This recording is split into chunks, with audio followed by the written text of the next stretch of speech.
Hello, everyone. They'll go up one by one, or well, Husni. Hello.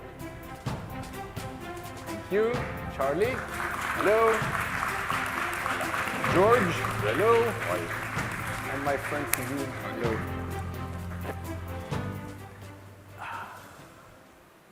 Thank you for joining. I'm glad to have an amazing panel to kickstart this branded residential session. We have everything from one of the best salespeople, I think, in luxury today to one of the best owners in the market. So we'll be able to see an entire perspective of branded resi. And the way I'd like to start this session right now is I'm going to ask a question for all four of you. But I'd like you also, when you answer the question, introduce yourself. You'll do a better job than me. So let's start by a fundamental question. Is the term branded resi is used and reused and used? I believe it's important to start by each one of you defining what do you really believe is branded resi? Yeah. Sudhin, can you start? So quickly maybe introduce yourself. Sure. Sudhin, Siva. I'm the Chief Asset Management Officer for Shamal Holding. We're a diversified investment holding company based out of Dubai. Have a lot of development interests in real estate, various asset classes, real estate being a big part of that, obviously with mixed-use developments. So, Louis, to your question, right? Branded residences. I think the natural, thought process is that this is something associated with a hospitality brand. I think it's more than that. When we're talking about branding residences, it could involve, obviously, hospitality brands, but as a lot of us are seeing in the market, we're seeing brands from other sectors as well, branding some developments and creating some value and premium for this. The other thing is, typically, branded residences, I think everybody has seen in the past luxury residences having these brands, but now you're seeing branded residences appear in other sort of segments, which is non-luxury, in sort of premium, upscale, upper upscale segments as well. So I think when we talk branded residences, it's the association to a particular brand promise, philosophy, and the sort of engagement that that brand provides. At least that's how we see it from an investor's perspective. Thank you, Sudhin. Yeah. George?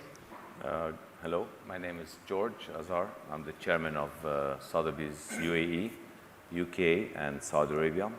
So we do mainly sales within the segment of the branded residence. So I think you said it very politely, just to be more diplomatic.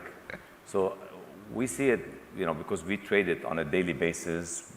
Even when we trade it, we look at the services that come after, because we sometimes get clients calling us complaining about what they got. So, we take on the bad news sometimes when these products are sold. So I think when there is no hospitality or a service management agreement attached to anything that has to do with the branded, I don't consider it as a branded residence. You can stick any brand to it, but it won't create any value because people buy into the services, if you come for, not to promote brands here, but if you come into a Raffles or Four Seasons or any other brand, you look for the quality of the pillow you're used to. You're looking at the towels, the bed linen, all these items that resonate to you. And again, this movement, has been somehow taking more shape because people, when they travel, they don't want to really own property that are not properly managed. When you're giving it into the branded, it's much more. It's service, it's managed. And if you look at the locally homegrown brand, which is Address, it's a very successful story for me because they were the first people who started in the UAE or in Dubai specifically, the branded residence in terms of as a locally homegrown. And everybody wanted to buy it. It always maintains the price. It always maintains a certain quality parameters, which is quite important. So from our experience, if there is no hospitality component attached to it, it's just a nice name, but it doesn't really do it doesn't have any value to me, I would say. I'm glad that you're aligned. I think the same. Charlie? Thank you. Good afternoon. My name is Charlie Walsh, and I look after the sales and marketing of the Ober Residences by Raffles in London, which has been a hugely exciting and very big project. Very much to echo George's words, I think the term branded residences has been banded around way too much. I think it's lost its value and allure as a result of being banded around. And to George's point, we see an awful lot of developments. I was involved in a big one in London about 10 years ago, which decided to bring in a fashion brand because the developer decided it would elevate sales. It was too advanced to the market. It was the wrong brand. To George's point, there was no link to hospitality. The market saw through it very quickly, and the project failed. Not to mention that the brand they chose, the fashion brand they chose, which they thought would elevate themselves in the Chinese market, flopped hugely because they didn't do their research properly, and the Chinese did not like that particular brand. So I think, to my point, and I think we need to establish much more coherently exactly what the product offering is. And I think these buyers at this level of the marketplace are very savvy. They will read through someone simply putting a name on the top of a tower and asking a 25% premium. It won't work anymore. Thank you. Husni, maybe I'll tweak the question a bit, just not to, we do a lot of things together. We have multiple branded resi together, and we both know that working with a brand that really stands behind the essence of the brand is difficult to work with. We've done so many together. Tell me, why do you believe that a brand is still a value for an investor, although the process is significantly more complicated for an investor, especially in a market like Dubai, where, let's say it, anything sells. So why do you still come back to brands, and why do you do the effort to work with us? Okay, Husni Bayari, the chairman of Bayari Investments. Like Louis said, we've worked on multiple projects in Dubai and working on a couple, inshallah, outside of Dubai. Look, there's a lot of common grounds or common interests between the developer and the brand. At the end of the day, today, when a developer or a brand comes in and associate themselves with a product in Dubai, they know that their product is going to be seen by a lot of people because Dubai has already added value to that. So there's an added value on both ends on this side. When a developer in Dubai comes in and invites a brand like any of your brands, they're taking advantage and tapping into your extensive experience, not only in managing the asset, and we say that a lot, and to follow up on what my colleague has said, basically, when we prefer to work with hotel or hotel operators because of the backed experience in asset management, facility management, and the hospitality and entertainment part of things. Because they know how to maintain a building for the longest period of time, and they know how to make sure that the amenities that are put in place will have some sort of added value in terms of the lifestyle and the liking of the buyers and the investors. So there's an added value on both ends. And plus, we as developers get to have the ability to actually charge a little bit more premium, and that premium also relates or reflects as a profit, extra profit for the developers. So it's really a relationship that goes hand in hand. And I've seen a lot of developers, I've been in the market for a very long time, and I've seen a lot of developers say, oh, I'm not going to pay a branded residence this much money, I can do it on my own. And they do succeed in selling, because in Dubai, I mean, it's probably one of the most sought out markets right now. You'll end up selling.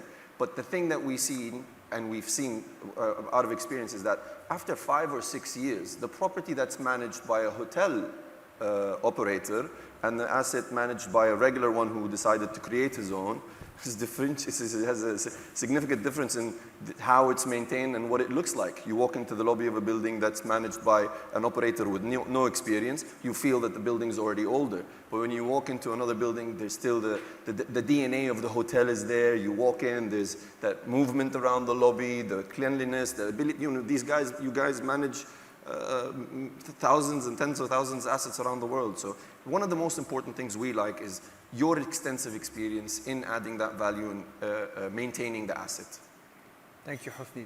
To continue on this, Sudhin, for you, you're actually extremely active in the ultra-luxury branded resi, but you're also active in non-branded resi. Can you talk to us a bit about the thought process as a developer? When do you decide to go that direction, and when do you decide to go the other direction? Yeah, and I think a lot of the sort of points that George and my colleagues kind of made, it's relevant when we go through that thought process, right? I think on a fundamental level, if you're looking at placing a development in a location, we kind of assess whether we would achieve a premium, right? by doing that development. Now, one thing I need to say is, like, a lot of us talk about brand premium and how brand premium is obviously, there's a value against non-branded developments.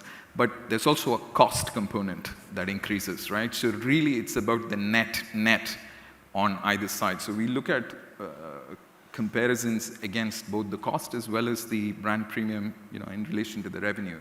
So that's usually the sort of fundamental idea there. And then the second part is depending on the location, right? Dubai is a market where, we have micro markets that are substantial and have their own dynamics. Now, really, if we go ahead and start planning a development, sometimes if it's, let's say, beachfront, if it's, the downtown district, they have their own dynamics and there is premium for just that location. So really, it becomes a question of, do we put in that additional capital to brand this product, and then, will we achieve a premium that exceeds that, right, excess? The other part is timing. Yes. Right? As you said, it is a complex process whether it's a hospitality brand or otherwise. It is a complex process and market dynamics change very quickly. So sometimes it's about getting into the market at the right time. So if we go through the process of branding residences, getting through the legalities around it, we may miss that mark. So these are some of the factors we consider, and that's why, as you know, we have both what we're calling unbranded residences as well as branded residences in our portfolio now under development. George, I saw you...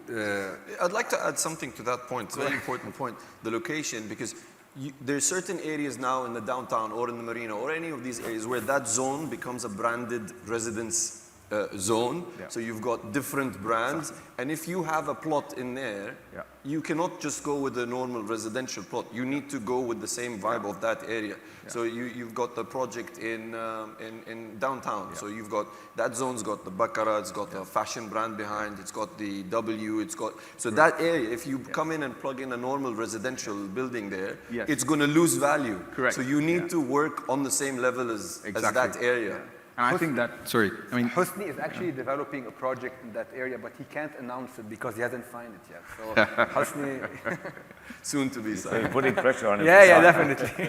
So we know what the brand is. Yeah, because if I put a building there that wasn't branded, I'm basically losing more value on my property. That's a fair point. Like we look at a number of those factors, right? Because certain market or micro markets, they require an elevation, and sometimes that only happens with a hospitality brand, right? But yeah, absolutely. Also, what's important, because I speak to many people in the market. So sometimes some branded residents are not investor friendly, they're end user friendly, and that's a different ballgame. Then you have to make sure that your absorption rates are going to be 3 to 4 years. Some absorption rates will never be 6 months. If they're brands that are for end user, they have certain specifications that the market is not willing to pay for. Many products, for example, I'm not going to name them now, but we're working on, the price is probably 2.5 times anything in the area. And everyone's like, why would I buy it? Well, they don't understand who's the architect, what kind of material they're using. All these things, sometimes you have to find the end user, and that's where we have to work with people who are on the development side to make sure that their absorption rate expectations are within our reach. So George, what you're also saying... big responsibility on you guys on that point, to make sure that there are a lot of hotel brands that do not focus that much on, you do the floor plan, you do the design. But when we're working with you, what I enjoyed the most is that engagement between your team and our team on both the ID, the architectural, and how proactive we work together. We genuinely took full value from your experience in order for us to create a nice product, because it's very important that is the kind of relationship. Anyone can, and you probably know of a couple of names where the brand just you Throw the pay me the standards money, and- pay me the money and build something. You end up with a product in the middle of some deserted area, branded residence. It's going to have a bad impact on your brand as well. But this is why I think working with Ennismore and working with the core group, it was very healthy because we genuinely went on this learning curve together from your side and from our side. And it was, I think the people that are going to benefit from it the most are the end users that genuinely going to have that attention to detail in terms of their journey, not only as a client or a customer or an end user, as someone who's going to live in that asset, the way they're going to walk through the whole building. We talked about many projects and we achieved a lot of that. I think it's about familiarity as well. So I think we have a lot of, at our project in London, where we've coupled up with Raffles, we look after it. It's a big deal for them. It's their first branded residential in Europe. It's a big deal for us as a developer to take on such a huge project. London is not a classic market for branded residences. I think it's very much in its infancy compared to, say, Dubai or New York, which is very brand heavy. Because it's because you're not paying enough fees. Correct. Well, that's about to change, George. But no, I think creating that product and reading the market is absolutely essential. There's a lovely story. We had a buyer who bought with us recently. He stayed in Raffles, Singapore. They bought a big house here with us at the Raffles at the OO in London. And every year they go on holiday within the Raffles family to the Maldives, the Seychelles. And I said to him, why do you do this? Because the answer to that was they know me and you all communicate together, so I understand the DNA. And I think that's a big drive for these guys buying into it. So you're saying, I think it's a good point. I think there are benefits that buyers like in the residential project because of what you get in the building itself. But in a market like Dubai, I think every building has enough facilities. So you're saying that branded residential project needs to give beyond what is in the building. So services, amenities, experiences that go beyond. 100%. And I think you look at Dubai. Dubai is an arms race when it comes to amenities. If your tower doesn't have a 25-meter pool or the latest spin class studio or yoga studio or basketball court, you wouldn't even look at it. So there is that arms race, and I think most developers are now at that level. So the differentiating factor from my side is the service level and the experience. That cannot be replicated. It has to be organic and it has to be within the DNA of the brand, I think. George, I want to jump back to a point you've made earlier about when we were talking about sales premium and the profile of the buyer. My question is, do you take into consideration with a branded resi project the speed that you can actually sell the residences? Because yes, we can make a premium, but do you sell faster with a branded resi product? 100%, because I mean, again, we sit confidentially with developers. I mean, we usually don't sit with brand owners, we sit with developers. And we price products depending on what we think the absorption is going to be. Because we have, I mean, as of now, we're probably selling, I would say 60-70% of all branded residences across the UAE. Here. We have in Abu Dhabi, we have here, we have now in Saudi. So we're quite extensive. Within your portfolio, we have probably 4 or 5 projects ongoing right now. Everyone has his own challenge. Sometimes the developers are slow in building. They're sourcing the wrong product. Again, there is always issues that come out, right? So our absorption rate are based also on the credibility of these developers sometimes. So you have to make sure that these brands always jump on location and not on. So you have to also, there is a lot of moving puzzle. And now that the market is somehow becoming more, not mature, I would say, more busy in that space, picking the right brands with the right product, with the unit mix. I mean, when we sit down, we look at the unit mix. We look at the floor plans. We make recommendation that you have too many 2 beds. You know, people who are rich don't want to be next to the 1 beds. I mean, so there are different components. So when we look at this, we sit with developer, we debate ideas. So when we debate, we come up with a product that we know we can sell. The last thing I want to do is take a project that the developer thinks he got it right and give it to me and I fail and then they blame me for it. So if I have no say in it, I'd rather not take it if I can't sell it.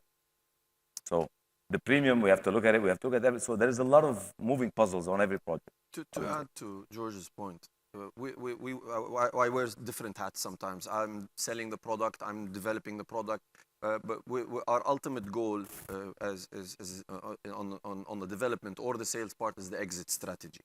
And for us, the exit strategy needs to be designed in a very nice way. And there's so many factors that go into this. This is a couple of hour conversation. But it's not about selling fast, to go back to your question. It's when you add a brand, you're opening up different demographics.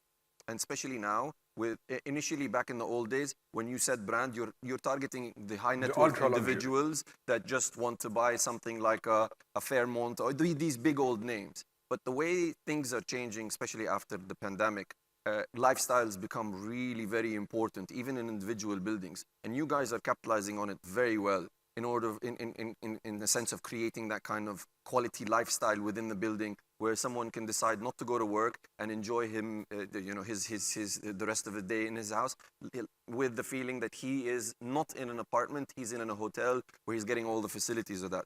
It's not about selling quicker.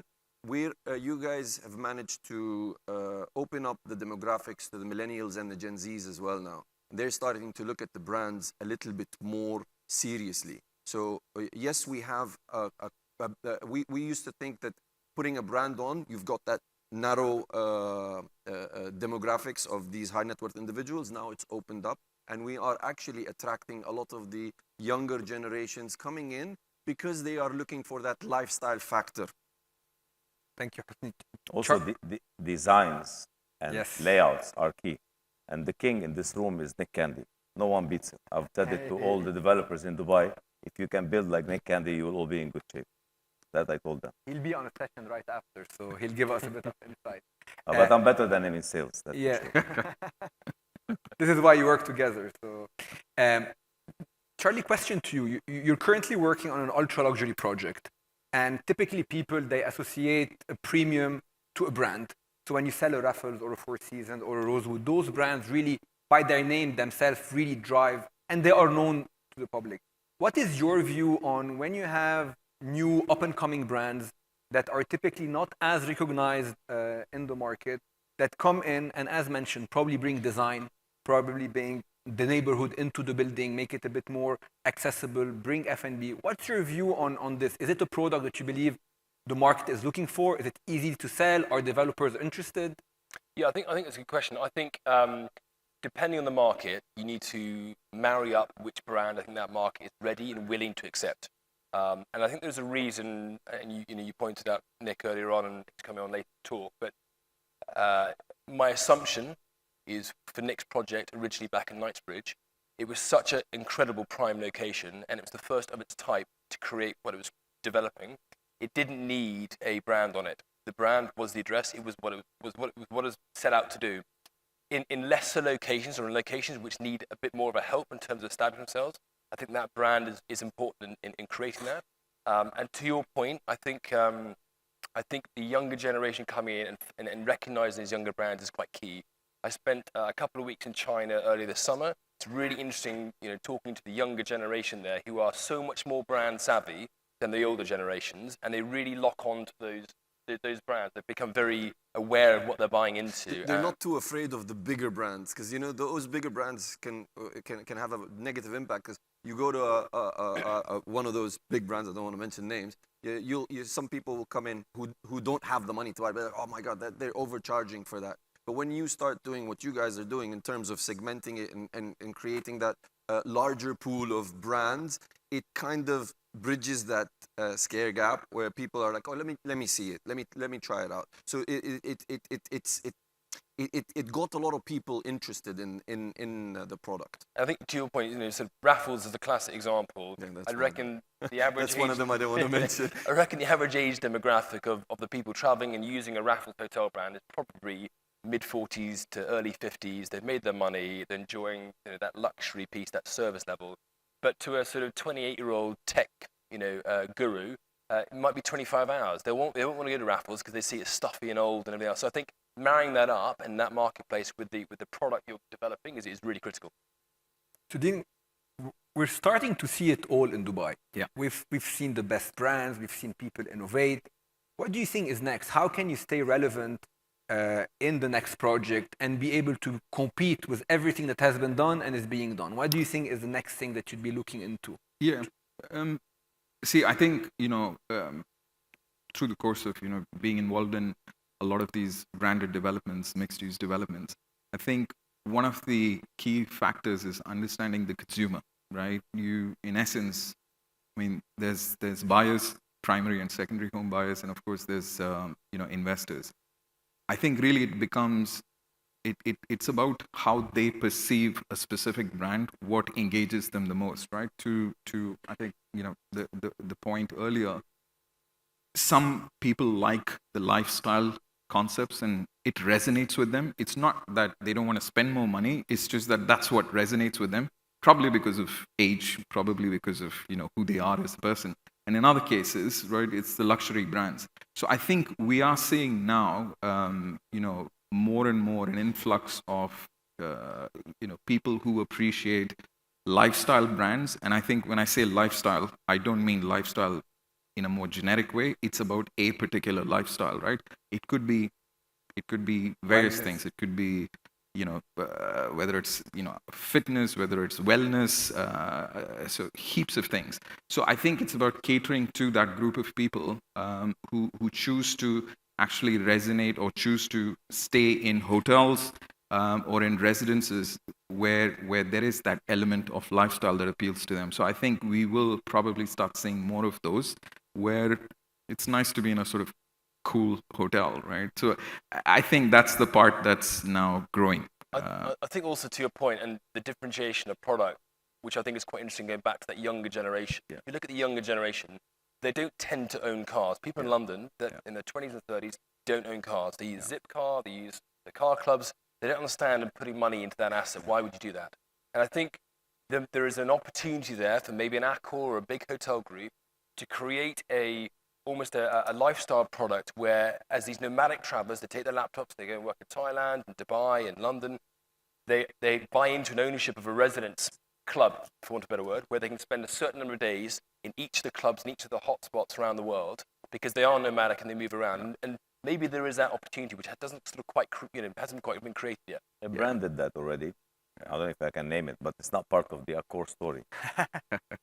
But look, a lot of people, some people, it's a reflection of how they choose hotels, right? Some people like the opulence. They like the ultra luxury setting. They like a lot of those elements that come with that hospitality experience. They see, they would like that reflected in their private residence, right? And that, I think, is what the appeal is. The flip side is like lifestyle brands where, are probably a sort of non-luxury lifestyle hospitality product appeals to a segment of the population. They would then want to see that reflected or transcend into the residential experience as well.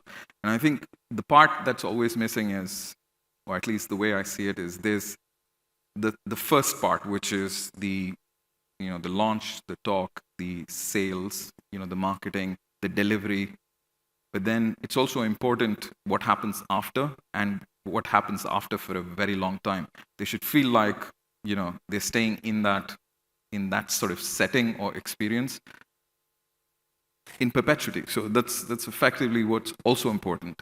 I think we've talked a lot about the added value of brands post the completion of the project, but I'm a strong believer that a lot of the work is done actually upfront, because branded resi is also something that buyers aspire to live in, because you can rarely, as an individual owner, get that top tier interior designer, work with that world class architect, really have all of those consultants that a branded resi project bring together. And I believe this is where people are really connecting with those. George, maybe last question, because I'd like to have a few questions, but a question for you. You're extremely involved in what's happening in the market. I think everyone is getting into that space. What are the advices you give to developers in this current market not to do? First, I want to give an advice to the operators to reduce their management fee. I'll tell you why. Agreed. We have Four Seasons, we've sold it. Service charge roughly around 100 dirham, 1,000 square meters, 10,000 square feet is $1 million dirham of service charge annually. And people are paying it. So I think, we need to go back to pricing metrics, because eventually, I know you guys have certain level of services and all that, but I'm sure this has to be in a way more in tandem, because everybody sees the value in it and money. So if they're willing to pay, why not? I don't believe in that. I believe that the smarter brands are the brands who actually should you know, make sure that clients are buying the brand because they like it, but at the same time, they're not being overpaid. If I'm going to pay $1 million dirham, I'd rather go rent a hotel room, you know. Yeah, and just on that, and I'm not going to defend Four Seasons, but when you sell a one bedroom for 24 million, you can afford 100 dirham. I'm just saying, for me, the service charge in all branded residences need to be managed somehow. But the advantage of Dubai is that ultimately, if you have too high of a service charge, in the UK, probably you'll be sued. Rira will kick you out. So I think it's fairly regulated today. You can try to put it high, but if they turn on you, you'll be out. No, I think my recommendation to people who want to, I mean, if you have good locations, for sure, you have to always tap into the branded residence as long as you have a hospitality brand to manage it. I'm not talking about having a hotel in there. The hotel is an add-on if it allows it. If it doesn't, there is a market in that because we're still selling. What we keep selling the most is these products. And we know how to maintain price expectation. We know how to resell them at the same price. We know how to convince developers what the IRR should be for themselves, so they leave money on the table. Again, there is a lot of, as I told you, because the market is fast and is easy, everybody thinks they can make the money and make it. So my job is to tell the developer, listen, you have to have downside protection. I like to people who buy in these products to come back to you as a developer because you have a duty towards them. So taking all the money out at the top is not really in the best favor of this. So my main recommendation is that this market is still there to stay. Saudi Arabia is growing in a big way there, so we're working on a few of your projects in the kingdom there, and I think it's going to keep going. It's very simple. I mean, today this is where the money is, to be honest with you. Thanks, George. I think we're running out of time, but I'd like to see if anyone has a question for the panel. Maybe Nick. Do you have a microphone?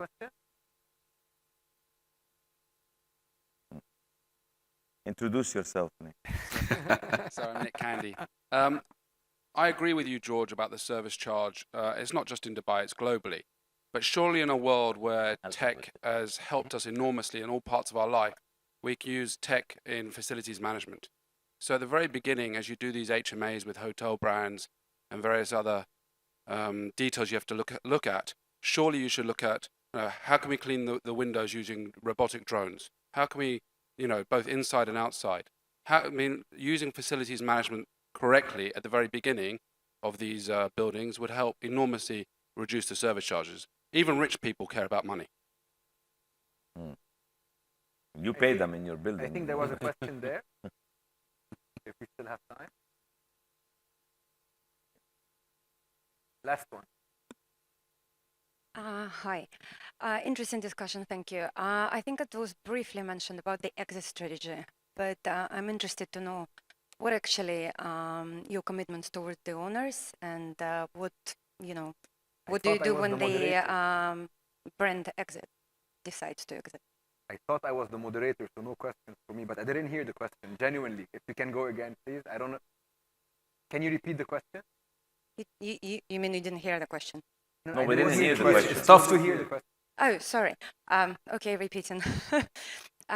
What are your commitments? It's been mentioned briefly about the exit strategy, but what are your commitments towards the owners?